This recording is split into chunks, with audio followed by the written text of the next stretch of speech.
Olá, tudo bem? Muito bom ter vocês aqui de volta Salut, ça em va? mais um tutorial Nous sommes heureux de vous avoir ici à un nouveau tutoriel de la nourriture quotidienne.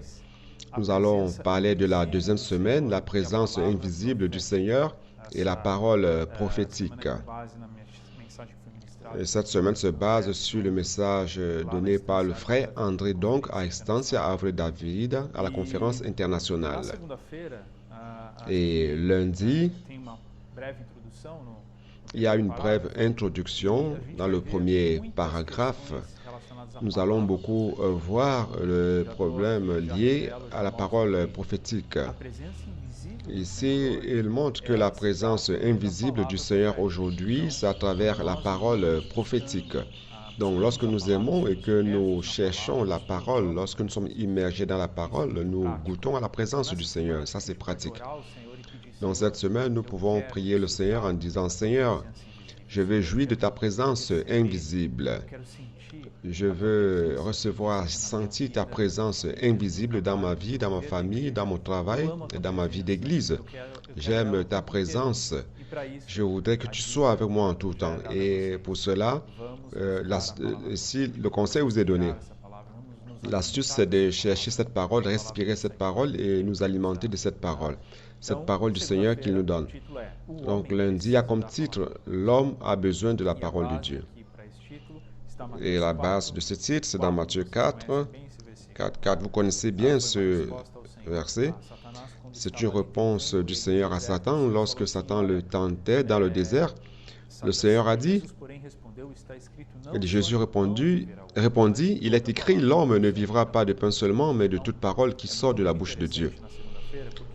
Donc c'est très intéressant ce lundi parce que nous voyons que dans le jardin d'Éden, Dieu avait tout donné à l'homme, tout ce dont il avait besoin pour sa survie, sa subsistance, sur le point externe. Mais sur le plan intérieur, il y avait une soif, une faim à l'intérieur de l'homme qui ne pourrait être satisfait que la parole. Et dans le jardin, Dieu parlait avec l'homme, il lui administrait sa parole. Cela lui apportait la réelle satisfaction. Peut-être que notre vie a des choses externes, mais comment est notre intérieur? Est-ce que nous sommes alimentés?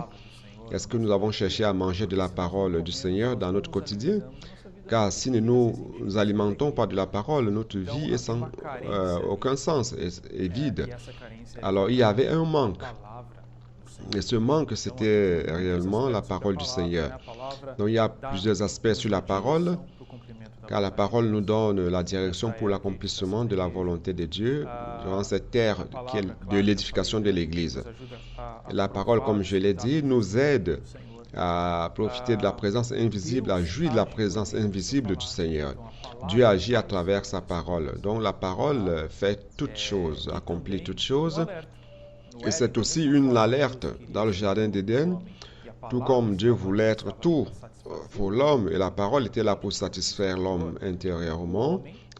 Et l'homme, par la séduction et le mensonge de l'ennemi de Dieu, représenté par le serpent, est tombé.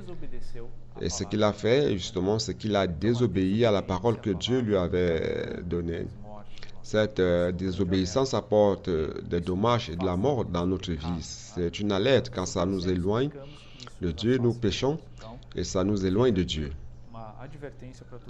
Donc c'est un avertissement pour chacun de nous afin que nous puissions suivre le chemin adéquat, nous alimentant de la parole et trouver en elle tout ce dont nous avons besoin et aussi distribuer cette parole, faire fluir, faire couler cette parole à travers le Puis-je prier pour vous, les livres, pour que des personnes trouvent aussi un sens en leur vie. Mardi, le prophète suscité par Dieu. Et mardi, nous avons basiquement deux passages bibliques. Deutéronome 18, 15. Deutéronome veut dire répétition, répéter la parole de Dieu. Ça a été écrit par Moïse, un des grands prophètes suscités par Dieu.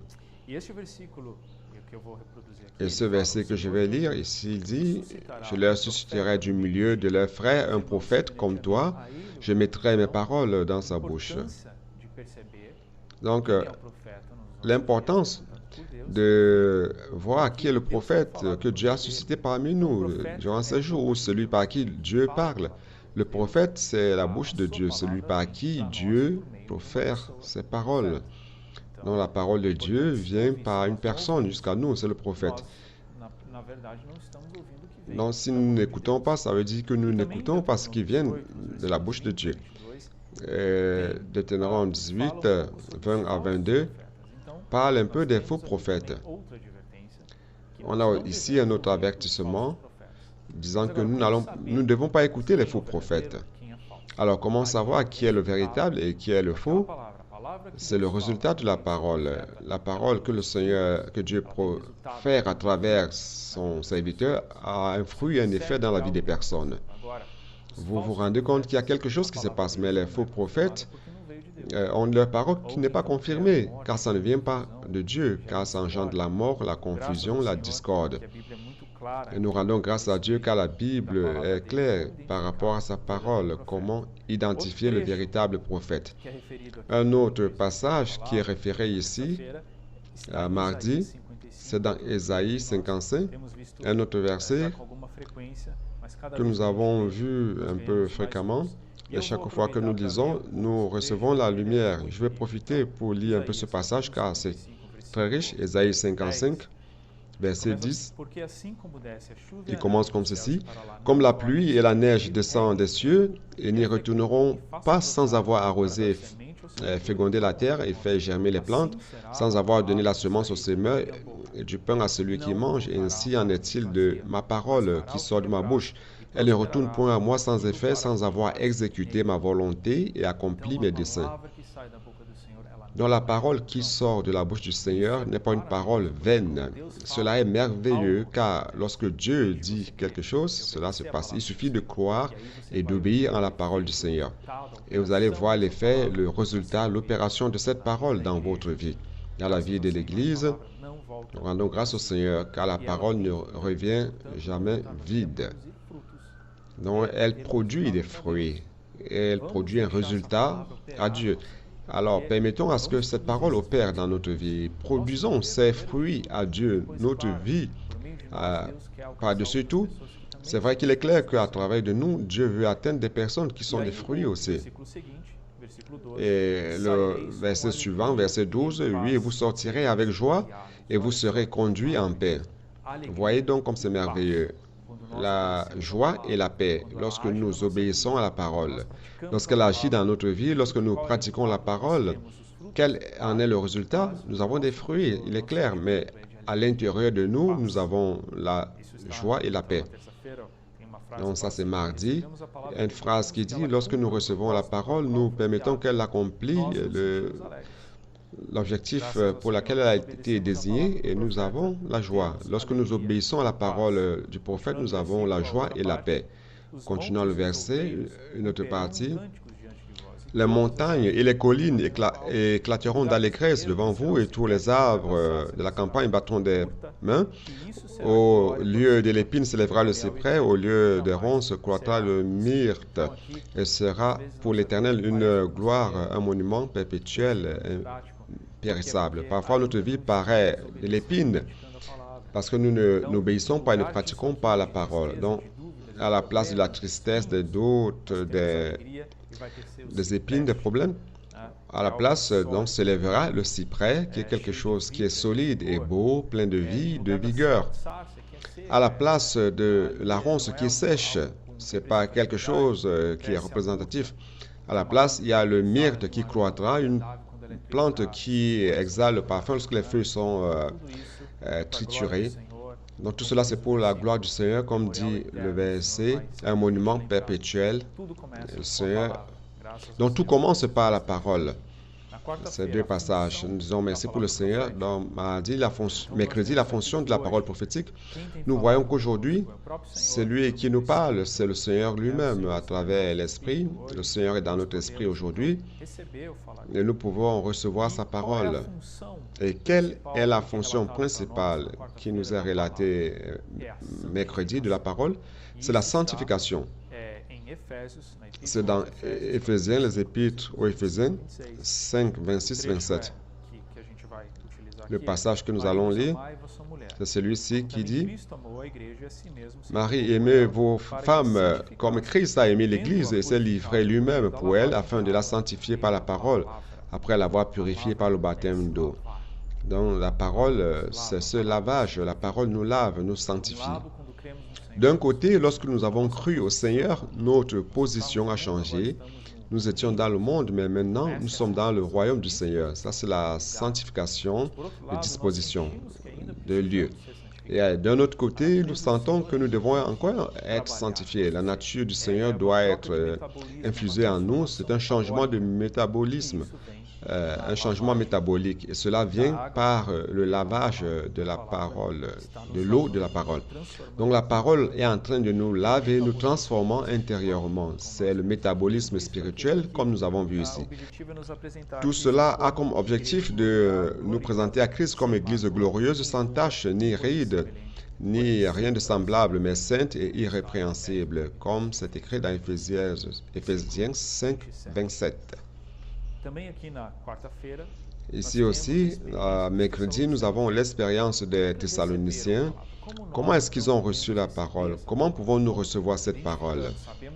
Frère, nous devons l'identifier, connaître sa fonction, son importance, savoir qui est le prophète, et ne pas écouter les faux prophètes, connaître l'origine de la parole et le canal que le Seigneur utilise pour que cette parole vienne jusqu'à nous. Cette parole veut nous laver, opérer en nous. Alors, comment pouvons-nous la recevoir? Comment devons-nous la recevoir, cette parole? On doit faire comme les Thessaloniciens, car ils ont accueilli la parole, non comme venant d'un homme. Et c'est là le problème. Si vous accueillez cette parole, pensant que c'est une parole commune, normale, d'un homme qui parle, et vous ne vous rendez pas compte que derrière cette parole, c'est Dieu qui parle, qui vous ouvre son cœur à travers la parole, alors la parole ne va pas opérer. Dans 2 Thessaloniciens 1,13, nous voyons que nous devons croire que la parole prophétique, c'est la parole de Dieu. Si nous croyons, la parole opérera efficacement en nous. Donc, voilà l'importance de la foi et de l'obéissance qui se trouve dans Romains 16, 26, qui parle de l'obéissance par la foi. Car l'immersion dans la parole qui est référée dans ce jour aussi, c'est parce que la parole est notre carburant, c'est notre force. Nous vivons dépendant d'elle. Ce n'est pas juste une pratique, mais c'est une vie d'engagement dans la parole et d'obéissance à la parole. Nous rendons grâce au Seigneur. Et jeudi, nous avons la première partie de la présence, le titre, la présence invisible du Seigneur. C'est intéressant car jeudi, il montre un petit peu ce processus que les disciples ont connu en voyant qu'après la mort et la résurrection du Seigneur, ils auraient une nouvelle relation avec le Seigneur qui n'est plus en présence, ce n'est plus présentiel, mais c'est ni physique, mais c'est sa présence invisible du Seigneur. Et dans Jean 20, après la mort du Seigneur, les disciples avaient peur et ils étaient enfermés dans une maison. Le Seigneur leur est apparu et leur a montré cette phase de transition, sa présence spirituelle. Il est apparu avec un corps de résurrection au milieu d'eux. Et leur montrant qu'à partir de là, ils devaient être sensibles pour contacter le Seigneur par l'esprit et non plus physiquement.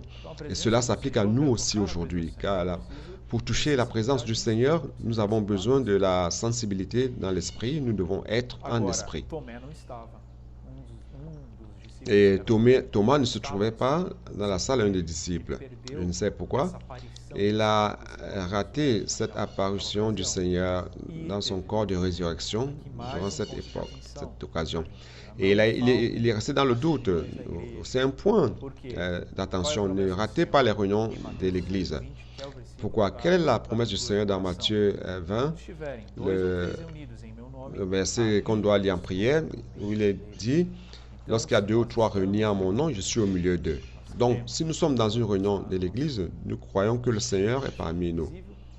De manière invisible, mais nous pouvons goûter à la présence du Seigneur. Nous ne devons pas oublier cela. Savoir que nos réunions sont pleines de la présence du Seigneur, de joie et paix. Thomas a raté cette réunion et il est resté dans le doute. Et lorsque, par la miséricorde du Seigneur, le Seigneur s'est présenté de nouveau aux disciples, Thomas y était, et Jésus a dit à Thomas, « Bienheureux ceux qui croient sans avoir vu. » Donc nous n'avons pas vu le Seigneur. Nous allons le rencontrer un jour, mais pour le moment, on ne l'a pas vu. Mais nous croyons, c'est pour cela que nous sommes bien heureux, car nous avons cru. Nous jouissons de la parole avec les frères et la présence du Seigneur est parmi nous. Nous rendons grâce au Seigneur. Vendredi, continuons, un autre épisode qui s'est passé avec les disciples. C'était après la mort et la résurrection du Seigneur, ils sont allés pécher. Vous vous rappelez de ça aussi. Pierre a influencé le reste et les a invités à aller pécher. Ce n'était plus leur fonction. Ils ne devaient plus se dédier à cette profession, mais plutôt à la prédication de l'Évangile, à prendre soin des églises, engendrer des églises et prendre soin. Et Dieu allait prendre soin d'eux. Donc, ils ont passé toute la nuit essayant de pêcher, mais ils n'ont rien pris. Alors le Seigneur est apparu à la plage et le Seigneur leur a dit de jeter le filet de l'autre côté. Et ils ont obéi au Seigneur et quelque chose de miraculeux s'est passé à cause du nombre de poissons qu'ils ont pris. Il est important d'obéir à l'ordre du Seigneur. Lorsque le Seigneur parle, nous devons obéir. Et c'est important de voir que l'évangile de Luc qui relate cet épisode dans Luc 5 à 6, il dit ceci. Simon lui répondit, « Maître, nous avons travaillé toute la nuit sans rien prendre. Mais sur ta parole, gardez bien ce passage, mais sur ta parole, je jetterai le filet. » Donc, Dieu a dit, sur ta parole, je vais faire, je vais accomplir, car le Seigneur a parlé. Bien que ce soit étrange et tout le reste, mais la parole a parlé, la parole a été dite, je vais être simple et obéissant. Et en faisant cela, ils ont pris une grande quantité de poissons et leur filet se rompait. Donc la parole a la puissance et nous devons obéir. Lorsqu'ils sont allés à la plage, il y avait le Seigneur. Le Seigneur avait préparé le pain et le poisson qu'il avait déjà préparé. Le Seigneur n'a pas utilisé le poisson qu'ils ont pris. Ici, il montre que ça ne dépend pas de leur propre capacité, mais c'est l'ordre du Seigneur. C'est sa parole. Il est capable de subvenir à nos besoins, de prendre soin de votre vie. Ne vous confiez pas seulement à votre capacité, mais à la parole du Seigneur. Si vous obéissez, il va subvenir à tous vos besoins. Donc, allons nous préoccuper des choses qui sont liées au royaume de Dieu. Cette leçon qu'ils ont apprise est très claire. C'est que bien qu'aujourd'hui nous ne soyons pas physiquement avec le Seigneur, mais nous avons sa présence et il prend soin de nous. Il y a une phrase qui dit, aujourd'hui la présence invisible du Seigneur, c'est dans la parole prophétique qui nous donne la direction, qui nous soutient et nous remplit de joie. Ça, c'est une grande leçon que les disciples ont apprise durant cet épisode. Et un autre passage ici, les deux disciples sur le chemin d'Emmaüs, vous connaissez l'histoire. Ils étaient en train de marcher, le Seigneur s'est approché, ils n'ont pas reconnu le Seigneur. Mais après que le Seigneur a disparu, ils se sont dit entre eux, « Wow, notre cœur brûlait lorsqu'il nous parlait. » De nouveau, le Seigneur leur montre que sa parole qui est capable de faire cette transition du physique au spirituel. Samedi, continuons dans cette transition. Lorsque le Seigneur était prêt à monter au ciel, il leur a donné une grande commission. Il a renforcé la grande commission qu'il voulait confier aux disciples et à nous aujourd'hui aussi.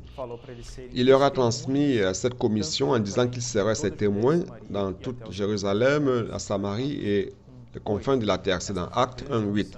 Ça, c'était la grande commission que le Seigneur a donnée aux disciples. Et cela s'applique à vous et à moi. Nous devons être les témoins du Seigneur. C'est notre commission. Et l'évangile du royaume, d'une certaine manière, les disciples au début ont commencé à accomplir cette grande commission. et qui s'est étendu à nous aujourd'hui aussi, comme je l'ai dit. Donc samedi, parle un peu de l'apôtre Pierre, la commission que Dieu lui a donnée, comment il a agi à Jérusalem et après dans la maison de Corneille, pour les gentils, des païens, et Paul qui a été désigné par Dieu aussi, qui s'est consacré principalement dans la prédication à ceux qui n'étaient pas de la maison d'Israël, c'est-à-dire les païens, et Jean aussi, qui était le dernier apôtre utilisé par Dieu comme canal pour parler à son peuple. Et l'alerte ici, c'est que tous ont connu, ont souffert une grande résistance, l'apôtre Paul principalement,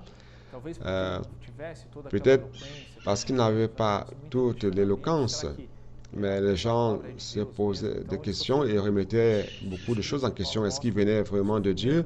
Il a beaucoup souffert. Ses écrits montrent ses souffrances. Cela a été mauvais pour les églises aussi qui auraient pu croître davantage. Donc à l'époque de Paul, il y a eu beaucoup de digressions, des ralentissements, des philosophies grecques, beaucoup de choses qui ont causé des distractions dans l'Église. Alors, faisons attention aux distractions. Soyons simples et obéissants et croyants à la parole que le Seigneur nous donne aujourd'hui, afin de ne pas tomber dans ces distractions aussi. Et durant notre temps, on a eu le frère Dong qui a parlé de la part de Dieu, c'était le canal, et aujourd'hui le frère Pedro, un canal que Dieu a utilisé et béni aussi. Tout cela, c'est une bénédiction par nous. Soyons simples et recevons cette parole. En recevant cette parole et jouissant d'elle, nous serons bénis. Donc, pour terminer dimanche, le titre, c'est le Fils, c'est l'architecte du Père.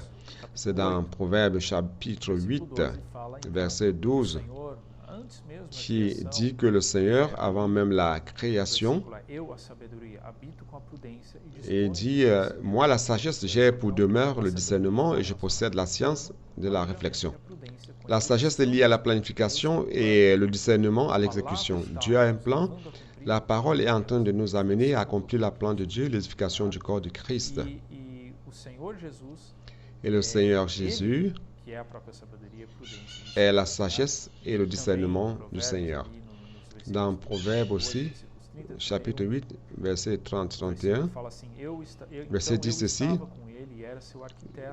jouant sur sa terre, il dit, Jésus était l'architecte. Il dit, j'étais à l'œuvre auprès de lui, je faisais tous les jours ses délices, jouant sans cesse en sa présence, jouant sur le globe de la terre, de sa terre, et trouvant mon bonheur parmi les fils de l'homme. Les fils de l'homme ici, cette expression qui est utilisée, signifie que Dieu s'est rappelé de nous.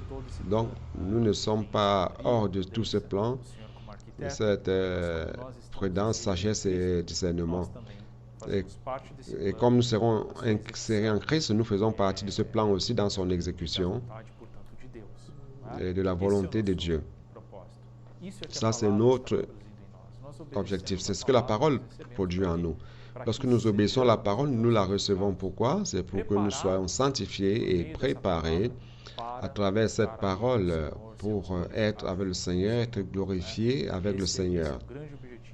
Ça, c'est un grand objectif ici.